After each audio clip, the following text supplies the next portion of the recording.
요즘 TV 켜면 자막부터 눈에 들어옵니다. 이스라엘, 이란 핵시설 전격 공습. 순간 숨이 턱 막히셨죠? 핵이란 단어, 공습이란 단어, 익숙한 듯 낯선 이름들.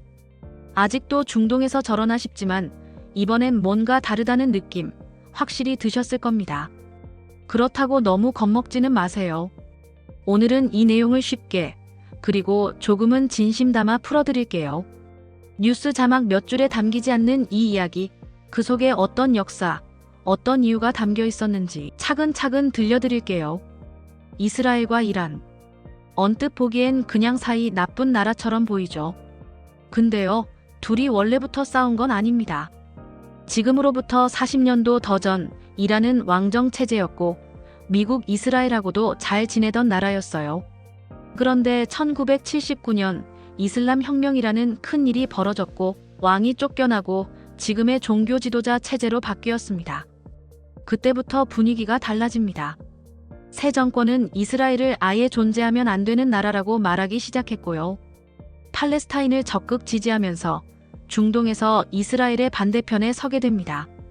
그때부터 둘 사이는 돌이킬 수 없는 강을 건넜다고 보면 돼요. 그러면 이번엔 왜 때린 걸까요? 핵 때문입니다. 정확히 말하면 이란이 핵을 만든다는 의심 때문입니다. 이란은 계속 우린 원자력 발전하려는 거예요 라고 얘기하지만 이스라엘은 믿지 않아요. 왜냐면 이란이 예전부터 공개적으로 말했거든요. 이스라엘은 지도에서 사라져야 한다. 이런 말을 한 나라가 핵을 가진다.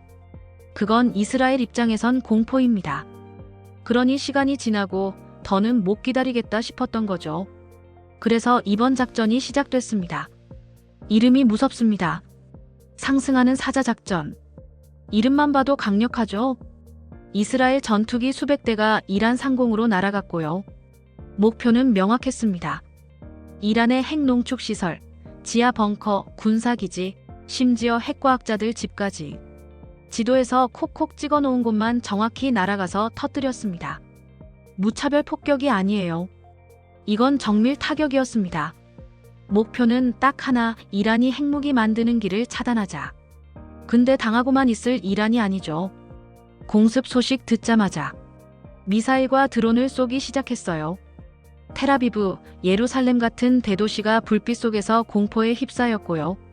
뉴스에서는 150개의 미사일, 100개의 드론이 이스라엘을 향해 날아갔다고 보도됐습니다.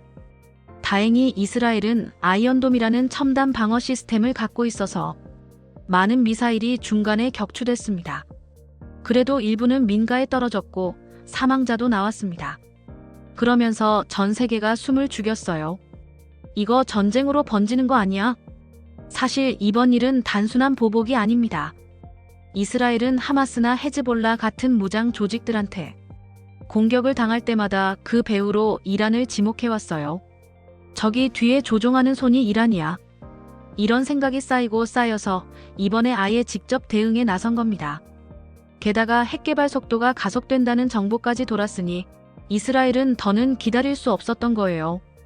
이건 그냥 폭탄 몇 개 떨어뜨린 게 아니라 이란의 미래를 겨냥한 공격이었어요.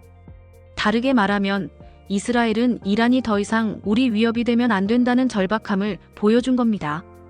근데 이게 중동만의 일이냐? 절대 아닙니다. 우리는 늘 뉴스에서 봅니다.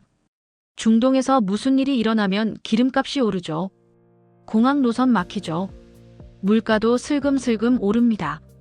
우리나라 같은 나라는 기름의 70% 이상을 중동에서 들여옵니다.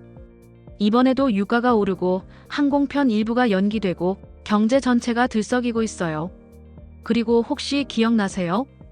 2022년 러시아 우크라이나 전쟁 터졌을 때처럼 하나의 지역 갈등이 전 세계로 퍼질 수 있다는 거.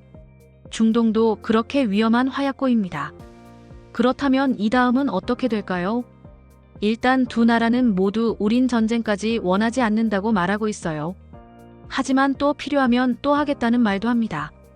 이건 뭐냐면 정면 충돌은 피하자. 하지만 한 방 더 남았다는 뜻이에요. 서로가 서로를 견제하면서 정치, 외교, 군사적 수싸움을 하고 있는 거죠. 미국은 이번 작전에 직접 개입하진 않았지만 이스라엘을 지지한다고 밝혔습니다. 사실상 묵인한 거죠. 중국, 러시아는 이란 쪽에 좀 더 우호적이고요. 이거 보시면 아시겠죠? 이건 그냥 이스라엘과 이란 둘만의 싸움이 아니라 미국, 중국, 러시아가 뒤에 놓인 큰 그림 속의 한 수라는 거요. 그래서 우리가 꼭 기억해야 할 것. 전쟁은 숫자나 지도로만 보지 말아야 합니다. 공습을 당한 지역에는 사람도 있고, 가정도 있고, 아이들도 있습니다. 한쪽이 무너질 때 그 여파는 결코 남의 일로 끝나지 않아요. 경제로 오고, 외교로 오고, 우리 삶의 구석구석까지 퍼지게 됩니다. 그렇기 때문에 전쟁은 언제나 마지막 카드여야 하는 거예요. 오늘 이렇게 말씀드린 이유는 단순해요. 뉴스 자막만 보고 지나치기에는 이번 일은 너무 깊고 너무 크기 때문입니다. 이스라엘이 이란을 공격한 이유, 그 배경과 현실은 단순한 복수극이 아니었습니다. 핵이라는 두려움, 중동이라는 복잡한 환경, 그리고 존재 그 자체를 위협받는다는 감정이 만들어낸 행동이었죠. 하지만 그 결과로 더 많은 사람이 불안해졌습니다. 전 세계가 바라는 건 하나일 겁니다. 더 이상 미사일이 아닌 대화와 외교가 오가는 그날, 총 대신 종이와 펜이 쓰이는 날, 그날이 빨리 왔으면 좋겠습니다.